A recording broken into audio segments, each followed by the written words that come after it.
Hello, and welcome to the Leaders in Supply Chain and Logistics podcast. I'm your host, Fei Yu, and I'm the Managing Director for Alcott Global. Our mission is to connect the supply chain ecosystem globally by bringing forward some of the most interesting leaders in the industry. Before we dive in, on the same note as this podcast channel, which showcases supply chain leaders and their successful leadership stories, I would like to invite you to join us on September 10th to watch the award ceremony and celebrate the top 30 leaders in supply chain for 2025. This is a LinkedIn Live event, and the link is in this episode's description. Let's get back to this insightful podcast episode. Today, I'm very excited to welcome Arne Flemming, Senior Vice President of Corporate Supply Chain Management and Global Logistics Service at Bosch.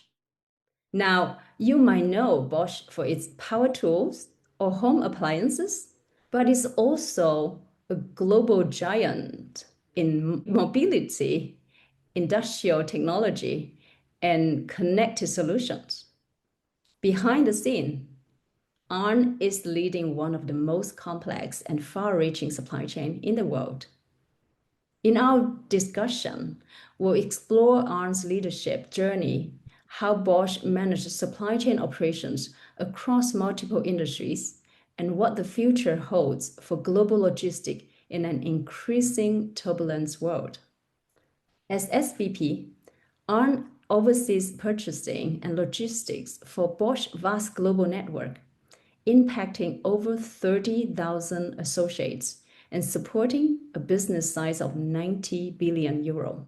He plays a critical role in ensuring the 230 plants worldwide receive the material they need each day, and that finished goods reach customers on time across the globe. Arne started his career in finance and consulting before discovering his true calling in supply chain management.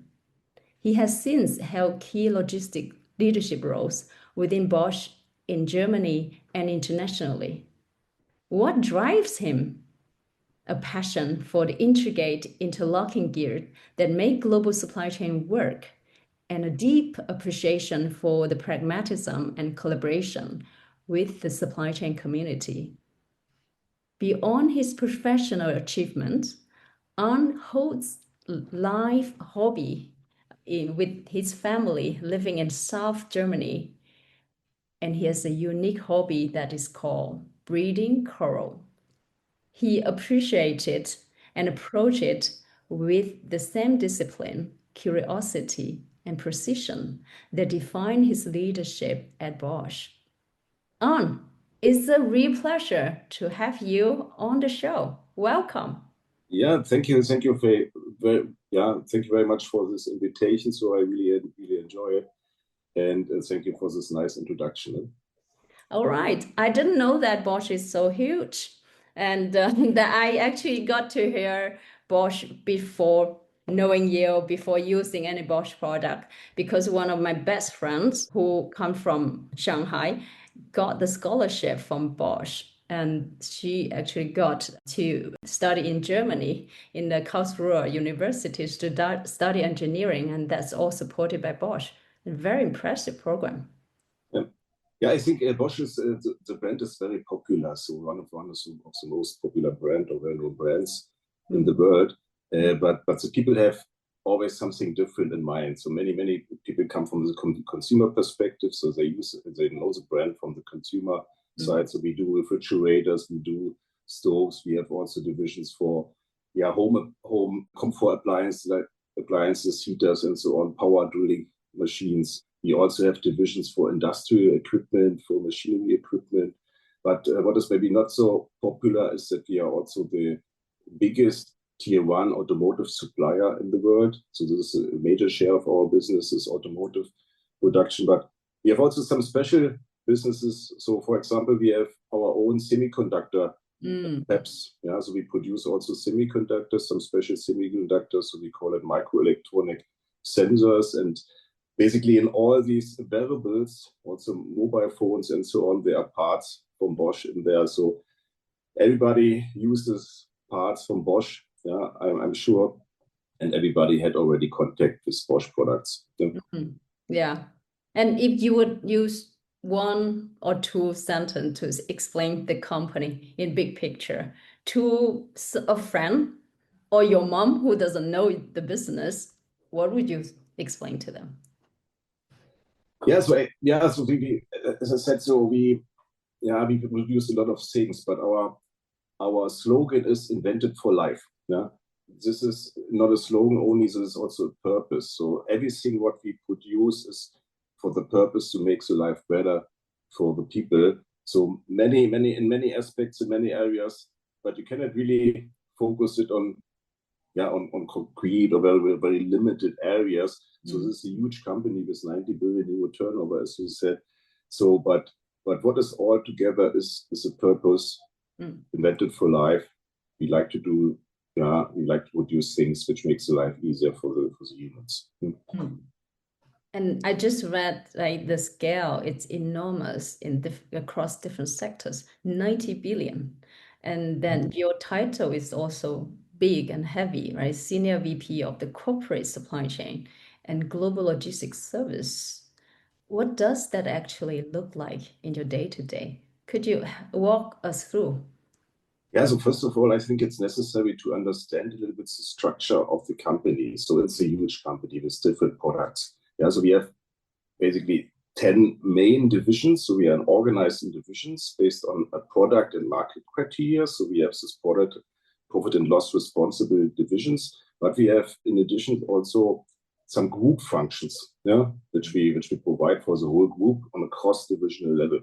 And we divided 5 years ago the group functions into two areas. One is the corporate governance area, which is me for the supply chain with the functional leadership and so on for purchasing and logistics. And another group level function is the global service division. Yeah, so we provide global services for all the divisions. And within the global service division, there's also a logistics part, but we have also purchasing part in there. But for the logistics part, I'm responsible as well. So I have two roles, the corporate group supply chain head, but also the more operational role for these global logistics services, which we provide cross-divisional wise. So it's, as I said, we invented or we distinguished global service from group functions 5 years ago, and since then I do it in a dual role because of some reasons. I got it. You're not a typical supply chain guy if I look at your career, right? You hold a doctor title, move from finance, plan logistic, then later on, and then now global corporate leadership. That's not a typical path. What helped you grow across such different areas?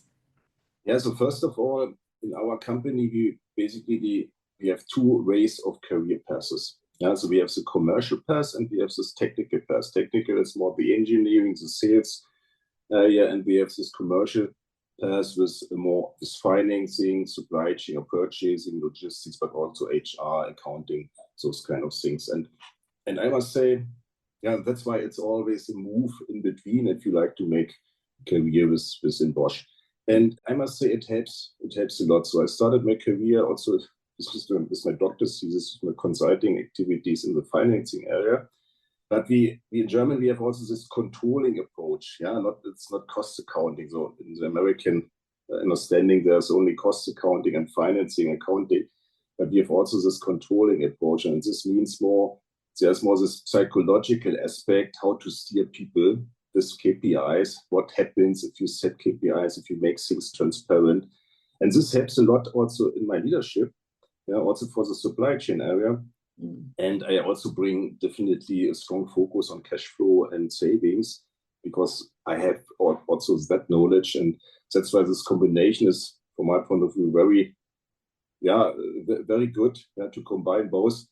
On the other side, I decided in my career to work for supply chain because I really feel from my personality better fitting to the supply chain area. Yeah, this community, this collaboration, this action, which we always have this unforeseeable things every day. This is what I like. And sometimes also people said to me when I did some controlling tasks, they said, okay, you don't look like a controller or a cost accountant or something like that. And this was something what really worked within me. Yeah, because I'm a pragmatic guy. Yeah, I like the action. I'm very operational. Yeah, and yeah, I feel really, really good in this community of supply chain. And that's why I'm here. Yeah? I see. That sounds like easy, but I believe it's never easy. It must be a challenging path that you've gone through. And I like to understand how has your leadership style evolved with this path? And what does strong leadership look like for you when things get fast, complex, and messy in the world of Bosch now? Yeah, maybe two questions. So let me answer the last question first. So what if things getting complicated, what do I do? Yeah, so first of all, I stay always, as I say, don't panic. I stay calm. Yeah, I like to be, or I'm also very clear in my orders, in my directions in those situations, and I'm also try to do everything more slowly, more clear, and very calm. Yeah, and what is also guidance for me or rule for me is I always think that if the captain capitulates or the captain doesn't know the way forward in a critical situation, then it's a big problem for the whole team. And that's why I have my rule. I always know a way out. I always know how we can go out of the situation, how we, also way forward. And even if I have my doubts, I have also sometimes my doubts, but then I discuss potential measures and so on more in a smaller round. But I think it's very important that the captain always knows the way out. This is how I handle this critical situation. And you also asked, so your first question was how my leadership style evolved over the time. And I think I'm a very logical person, a very rule-oriented person. I'm more a mathematical thinking person from my DNA, from my personality.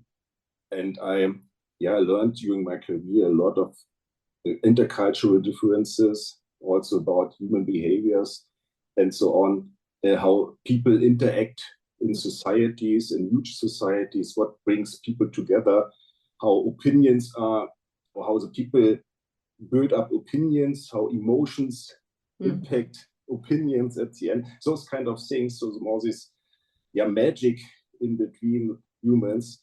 And but it didn't come for free. So I really investigated or spent a lot of time for science also in that area.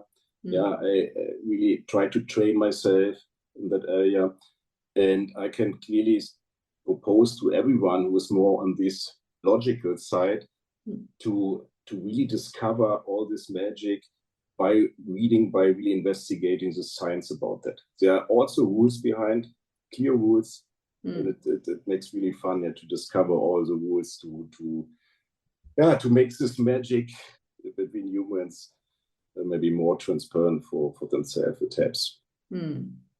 I've been talking to quite a lot of supply chain leaders, and stay calm, not overreacting. That's actually a keyword I hear a lot, especially now after COVID, during COVID, after COVID, now going through the tariff war. So is the calmness born in you, or how do you develop it, or how do you keep it calm under pressure?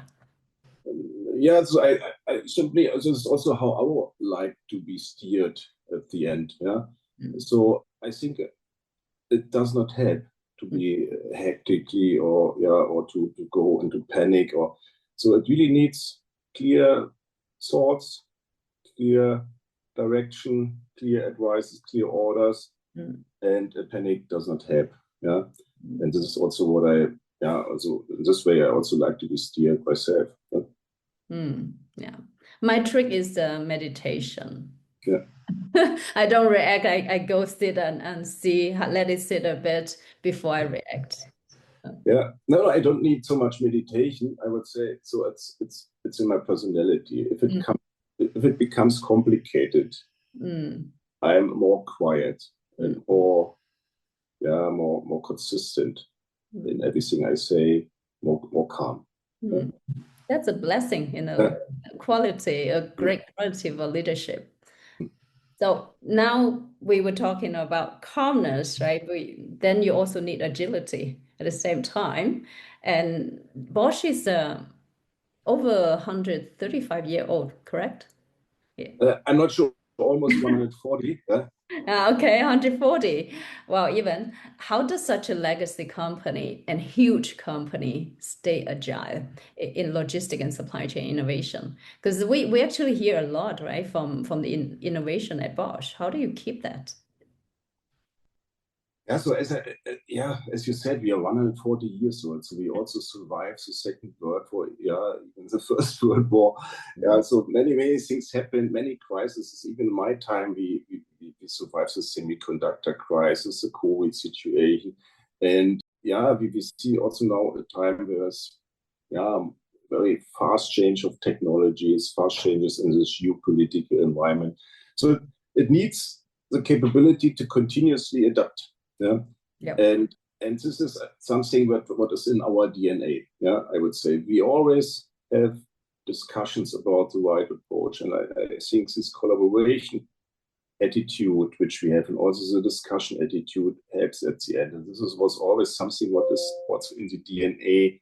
So we have we are in many areas also very centrally steered, but on the other hand, we have always balances and discussion between regions and business unit responsibilities. And I think those kind of discussions are absolutely valuable, beneficial for adapting. Yeah. So that we have a discussion about the future approach always. Yeah. Yeah. This is, I think, a special way of collaboration. Yeah. We have here is in Bosch. Yeah.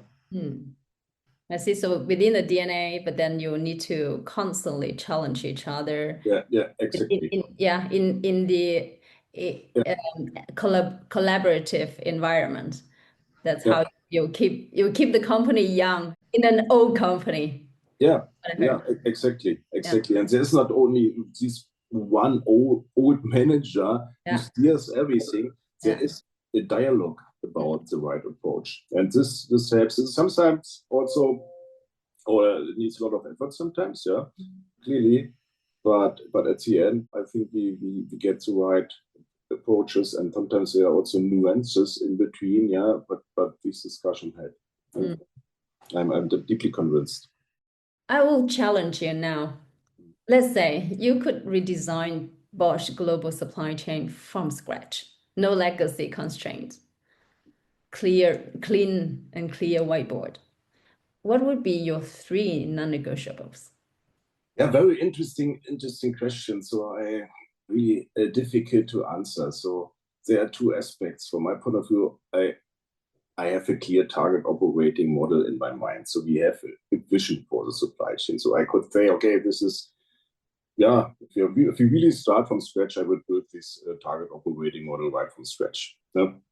But on the other side, as I said, the whole way we did together in the transformation, all the discussions, we spent a lot of effort for that, but we also convinced many people. We convinced this performance and so on. So there's a lot of history also and common successes, which we had in our community. And this is something what I definitely don't like to miss. Yeah. So I think I don't like to start from scratch. Yeah. Maybe because we have all this community work together, the common successes, the common history, and this makes us strong, basically. And maybe we are not at that stage that my target operating model is completely fulfilled, but I like, as I said, I'm convinced that the discussion is beneficial, and this makes the whole transformation much more stable and sustainable at the end. Yeah. Okay, so transformation and sustainability together in a balanced way, not completely rewriting it.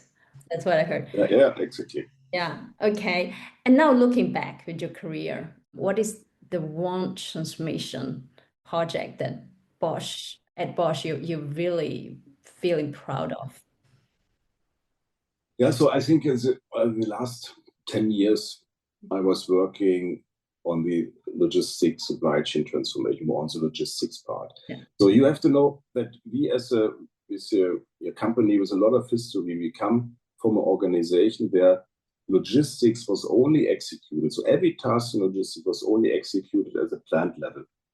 Yeah, so no collaboration at all. So only if they have some delivery relations, but logistics was only executed on plant level. And when I was logistics head in a plant and also the divisional logistics, we invented maybe 12, 13 years ago or 15 years ago. And I was one of the first divisional logistics head. Mm-hmm. Yeah. And I supported clearly the build-up of synergies in logistics. Yeah. And we had to bundle organization to execute tasks, yeah, for which we do in common, which we do cross-plant wise, which we do cross-divisional wise.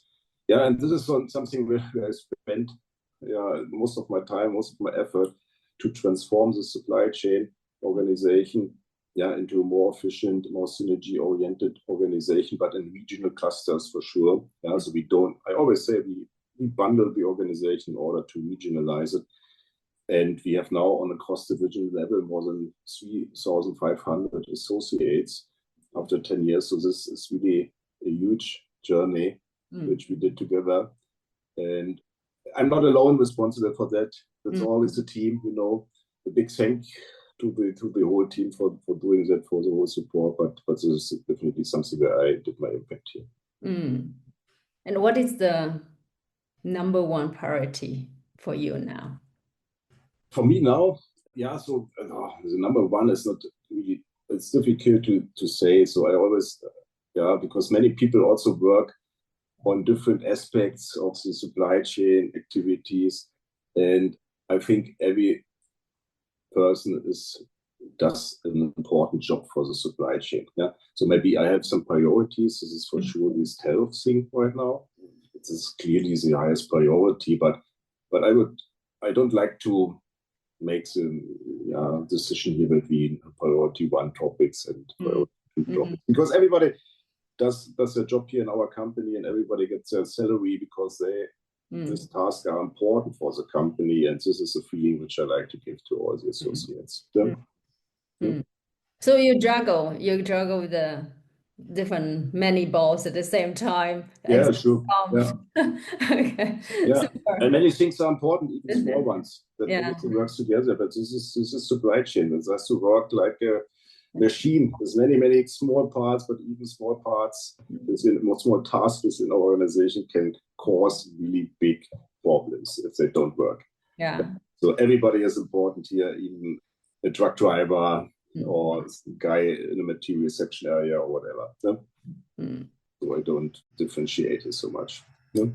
When we talk with the supply chain leaders across sectors, right, in any locations, they would always say that their supply chain need to become more customer-centric and a lot more tech-driven.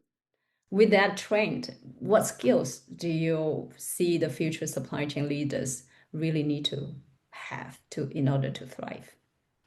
Yeah, I think this customer orientation is always in the DNA of supply chain leaders, but this tech-driven trend is a very important one. So I definitely think that digitalization skills are a must-have trait for the future, competence for the future. And you see really a dramatic change also in our software application landscape. So from my point of view, the time is over where we had this big mainframe software or the big ERP systems only. And those kind of systems were maintained only by the IT delivery department. But now we see really special software for supply chain purposes, very individual things for very individual tasks. And also a good example is if you go to conventions or exhibitions in supply chain. 10 years ago, you had two groups of people there. The logistic service providers and the industry. And it was clear who was the customer and who was the supplier at those exhibitions. But now you see a lot of software providers. They're complete different content of the exhibitions. There's also a strong focus on software and so on. And this shows the change in our supply chain community. Digitalization skills are very important for the future. Yeah, in addition to all the other skills, customer-centric, pragmatic, operational, oriented. Yeah. Yeah, so I also see that the tech people not necessarily understand the supply chain and the other way around, right? So how do you help, how do you bridge that to translate the supply chain need to technology and then also implement the technology in supply chain in a way that you can enable much more efficient or effective supply chain operations? Yeah, so what we did or what I do basically. So I have also a strong background for my. I don't like to go too much into the deep, but for my doctor's thesis, I built up a lot of assets in digitalization topics, and this was always an asset which supported me in my career. That's why I was also involved in a lot of digitalization activities and so on. So when I took over this responsibility, I first also assigned or established an end-to-end process organization that we have really process responsible people also in our organization, which goes through the whole cascade, basically this. And we also encouraged all the leaders to not only describe process flows or something like that they really are responsible for the systems, the processes which we implement in the software applications and so on. So this is something what I drove very much, and I also did at the beginning a lot of deep dives with my managers, with my teams, and so on. To show my passion for that. And also to foster the whole organization that they take care, that they also build up their knowledge in that area. So I can remember really long deep dives in the evening with pizza and so on. We discussed the challenges in the digitalization, and but I think this really drove the mindset for many of the leaders, also those colleagues which are used to work with an IT delivery department separately, and they weren't so much involved in digitalization directly.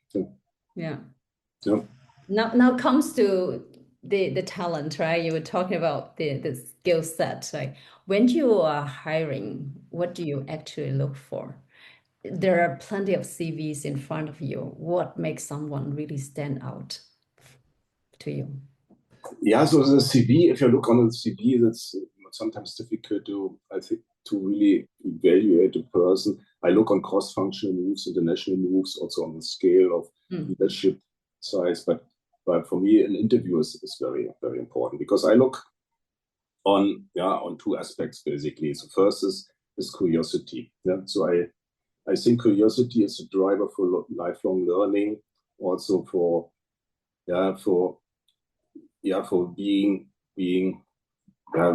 knowing about the new technologies, but also curiosity is a driver for being in contact with humans.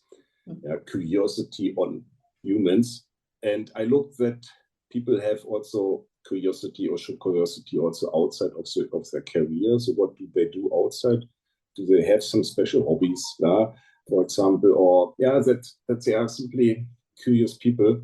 And on the other side, I also look or I search for people which are more deliverers instead of so self-promoting people or even narcissists. Sometimes difficult to recognize in an interview, because those self-promoting people, they are very, very good in self-promoting. Sometimes these delivery guys or the deliverers or the good collaborators, sometimes will have different skills. But I look for those competences: deliverers, result orientation, collaboration attitude, because I think those self-promoters, narcissists, are not good for a company, for an organization. So we need in our DNA collaborators and result orientation, people who deliver. People who get things done and curious and can work with others. That's what I hear. Okay, good. One last question for young professionals in our community. Thinking back over your own career, what advice would you give to someone early in the supply chain or operations journey? So one topic is stay curious. Yeah, be always up to date, learn your lifelong. But maybe if you start your career, I think it's also very important to have a vision about your career, a clear approach. And then if you have a vision, it's also okay that you express this vision, that you tell it also to HR department. So don't be shy. Sometimes people might recognize that as arrogant if you say right from the beginning that you want to be a supply chain head or something like that.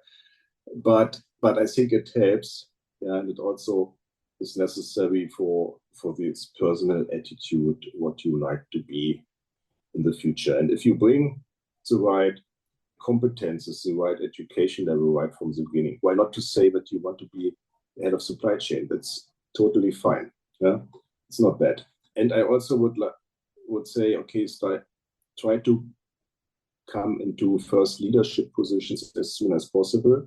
So the content part, this competence part is just one side, but the social competences are the other side. And especially in leadership positions, you can learn that. And early leadership positions, very important. You can also have leadership experiences even before your career starts. Yeah, so in associations, as a trainer for a sports club or something like that. I think those experiences are very, very important for a career. And yeah, and it's also necessary that you, in your first years of your career, that you try out yourself in your leadership styles. You also move quite fast from the position to the next position in order to gain competences and experiences in leadership, but also in your professional context. Yeah? So this is what I... That's super helpful. So for the community, right? So be curious, right? And then have a vision, say it out what you want, and be brave to lead. And maybe let me add, maybe last one is stay focused on your results and not so much on self-promoting. I promise everybody, the people see it, the people look on your results, but the higher you come, the more important is also that you can sell things for sure, but focusing on results and delivering is also very important. Yeah. Result is the foundation. It says everything. Yeah, sure. Yeah, that's super helpful. And this has been incredibly insightful. Thank you for sharing your time and your story. I see you soon. Yeah, thank you very much, Fei. It was a pleasure for me, as I said. Yeah, have a nice day. Thanks. Once again, this is Fei. Thanks for listening to the Leaders in Supply Chain and Logistics podcast. Enjoy the episode? Then visit outcodeglobal.com for show notes and more. Don't forget to subscribe for updates and new episodes. If you're on iTunes, Spotify, or Amazon Music, a quick 5-star review helps us a lot. Plus, share this with anyone who'd love it. Follow us on LinkedIn for exclusive content. And if you have guests or topic ideas, drop us a message. Contact us if you're looking for top executives to transform your supply chain or logistics. Thanks again for tuning in, and I'll catch you next time.